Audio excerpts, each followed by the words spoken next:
Jedi here with another review for you. This time talking episode 14 of season 5 of The Walking Dead called Spend. And overall, I thought this was another pretty solid episode of the series.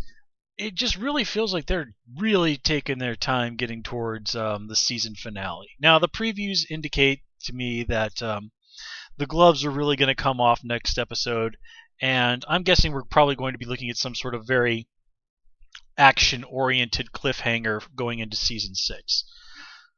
Probably, the start with of the fight with the wolves will happen next episode. It'll really ramp up in the season finale, and then the first episode of season 1 of season 6, episode 1, will be the conclusion of the fight with the wolves, and then probably the rest of the season they'll end up dealing with Negan. If you're familiar with the comics, you know who he is, and even if you're not, you've probably heard the name bandied about in the fandom quite a bit. He's a really big deal. So anyway, let's just kind of get right into things. Tonight's drink is Angry Orchard Cider, Sinful Apple. It's I kind of just prefer the crisp green apple, but anyway. So let's just kind of start going through things. This is another one of those episodes where we actually don't see quite a few people, such as Michonne or Aaron, at all this episode. We only briefly get to see Daryl checking out his new motorcycle, so I'm guessing that at least some time may have passed. A couple of days at least, I would think. And so let's just kind of get talking about what's going on here. Let's start with Carol, since that seems as good a place as any. And it is sort of interesting to see her reaction to Sam. I have the feeling Carol thought, like, I've scared this kid so badly, he's probably not going to want to come within 100 feet of me if he can possibly avoid it. Which, in retrospect, is probably a really dumb thing for Carol to have done, because if Jesse picked up on that and was like, hey, why the heck are you so darn scared of Carol? And Sam refuses to answer him, well, Jesse's not dumb. She's going to figure out that, hey, something happened, and, there's a problem right there. But the whole thing is, as Carol pretty quickly susses out, Sam wants one of those guns that she stole, and Carol, having been a victim of abuse herself, pretty quickly figures out that, yeah, Pete is probably abusing Jesse and Sam. So, of course, when Rick goes over there to have a look-see at things, he also kind of gets this really lame runaround from Pete. That and Rick being a cop, he's seen stuff like that before. He has. There's no cop who hasn't. But of course, this all kind of adds up to Carol going like, well, there's nothing for it. You're going to have to go over there and kill Pete. And I like how Carol just doesn't even really dawn on her. Like, Carol, while it seems extremely likely that's what's happening, you don't know that for 100% sure. And as crazy as Rick has gotten over the course of the seasons, he's never been somebody to just kill someone unless he knows 100% for sure they're doing bad stuff, like, trying to kill him or other people in the group. Also, Rick can't just stroll on over there and shoot Pete when he opens the door. That ain't gonna fly in a place like Alexandria. And as much as you guys might think, well, hey, if they don't like it, we'll just take over, I don't think it's going to be that easy. This is going to be this might end up being one of those situations where if you try and take Alexandria, you're going to end up burning down the house that you're trying to take over. Because I imagine people are probably not just going to sit there and stand for that. And yeah, your little band of survivors is pretty badass, but I think you're probably outnumbered. And even if you did succeed, well, people would immediately start looking for ways to overthrow you. So the idea of, hey, maybe we should talk to Pete or talk to Diana, people with authority, and, see, maybe we can do something about this before the walk over there and blow your neighbor's head off option. And I think Rick gets that. I think he realizes that he's in a little bit more of a stickier situation than Carol realizes. Then again, Carol doesn't really realize that there's some very serious attraction going on between Rick and Jesse, and abuser or not, Jesse's probably not going to go falling into Rick's arms if he just walks over there and pumps her husband full of lead. Deservedly of that, he might be. So yeah, Carol not really thinking too clearly.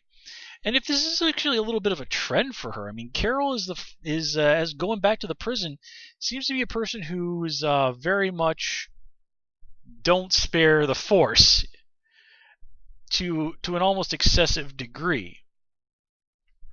I mean, this is a world where violence as a first resort is going to be on the table a lot of the time, but it kind of seems like Carol is sort of looking at a lot of things like that's the only way to solve problems. Okay, people are sick at the prison, kill them. Uh-oh, Lizzie killed Mika, kill her. Although, in all fairness, if you just let Lizzie run around, she was just only going to grow up to be a complete and utter danger to anyone. I mean, Lizzie was really just too completely and utterly far gone. I don't think Carol's known Pete long enough to sort of make that determination. I mean, people do change. And, it's sort of a little, I think, unfair to at least not give Pete a chance. Or at least not confront Pete with this situation and say, hey, Pete, we know what you're doing. And if this doesn't stop, there's going to be some really serious consequences for you. Like, threaten the guy with being exiled. Somehow I doubt that anybody in that community is going to be cool with, hey, Pete slapping around his wife and kid, him being their only doctor or not. I mean, there are many, many solutions you could put on there where you could stop Sam and Jesse being abused and still keep Pete around as the doctor. Force him to go and live in one of the other empty houses and say, hey, you better stay away from your wife and kid until we're convinced that you're not going to do any of this sort of thing anymore. I mean, granted, restraining orders in the zombie apocalypse are perhaps not the most ideal solution, but again, this is one of those situations where you kind of have to focus on practicality. At least giving that a try is preferable to A, letting the abuse continue, or B, the community being down what is presumably its only doctor. So, yeah. Tough situation, but yeah, just going over there and dispensing some Punisher-style street justice on the neighbor, probably not the ideal way to handle that situation in Alexandria. I mean, that was fine for Gareth and the Hunters and all, but here in Alexandria, it's a different ballgame. And Carol really does need to figure that out. So let's see, what else do we have going on? Oh yeah, Father Gabriel goes completely bonkers, and I love that Diana was like, Rick told me he's done bad things. I know this. And Gabriel's just rambling on about Satan and all this other stuff. And really, he's just having found a place like Alexandria. Like almost an Eden as far as things could go. This has just exacerbated the feelings of guilt that he has over his own sins. Gabriel feels horribly unworthy of being in a place like this. And rather than deal with that, he's pushing all of those feelings onto Rick and the others and demonizing them. Now, I don't really think Father Gabriel deserves to die, like I've seen some people saying. Gabriel is a guy who is just as emotionally screwed up as everybody else. But he does have that potential to be that morally guiding person. He just needs to accept what it is that he's done and to some small degree forgive himself. He can't change the past. Yeah, what he did was pretty awful. But what does he accomplish by continuing to punish himself? When he does have the option of spending the rest of his time in life trying to atone for that and doing good and helping people and offering them guidance in a very screwed up world. I mean, there's a lot of good Gabriel could still do, but instead of doing that, he's focusing on other people and not in a good way. And of course, Maggie's heard all of this, so there's definitely going to be some fallout there. And then there's the whole situation with the main plot with Glenn and the others going out to that warehouse. I do continue to they explore the sort of friendship between Tara and Eugene. That she's like the one person who's genuinely pretty nice to him most of the time, especially after he kind of copped to being a liar and a coward. And it was pretty hilarious watching Eugene trying to like, hey, you guys should thank me because if it weren't for me, you wouldn't be here. Lying and being a coward and all this other stuff. Eugene, I was a little disappointed she didn't point out to him like, yeah, us being here is kind of only a side effect to your BS. We gain something in spite of your actions, not really because of your actions.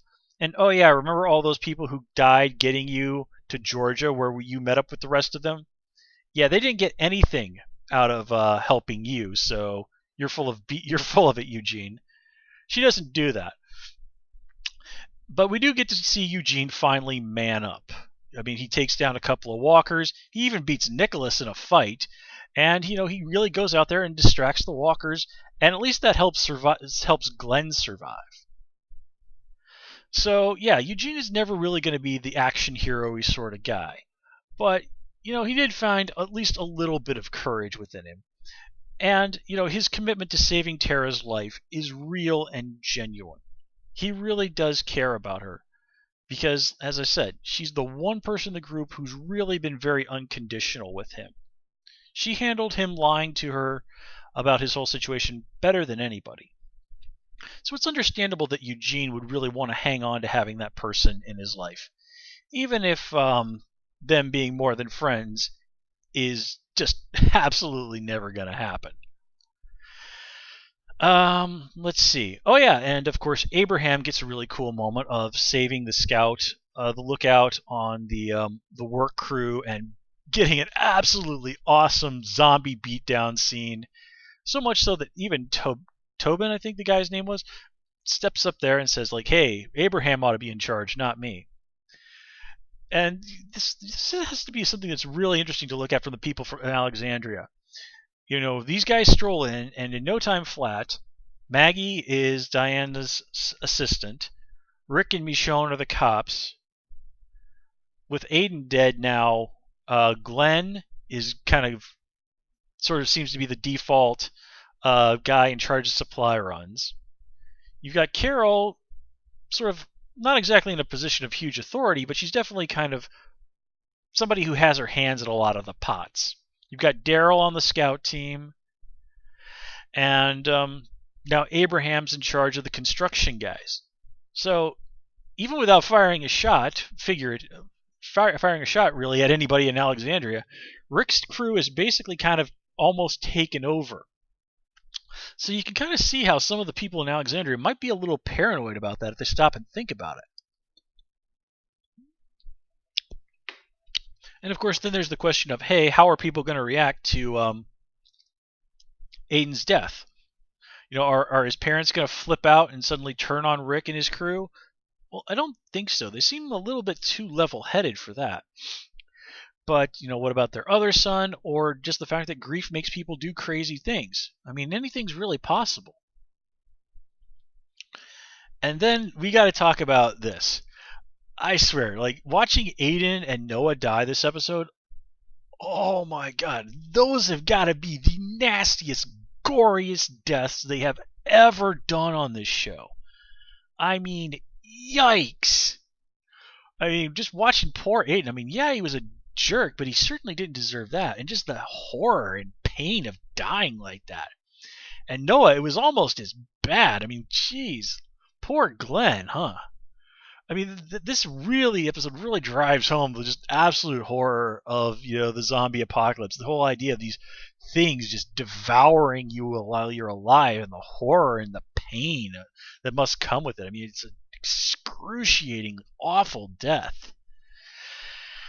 And I guess this sort of gets rid of the idea that that some people feel that Noah might be serving as a stand-in for a popular character's death, which would in the comics be coming on in the not too distant future. Next Sunday, AD. that joke works on more than one level. That's cool. So yeah, I think that's obviously out of the way. Now, is that character still going to die in the way they did in the comics? I don't know. I really hope not, because again, they're one of my favorites in the comics, and I was really upset when they died. But we'll see, folks. We will see. And yeah, that's all I have for you this time around, guys. As always, please comment, rate, and subscribe, and of course, you can follow me on Twitter at Hoosier Jedi. Till next time, take care and have a good one.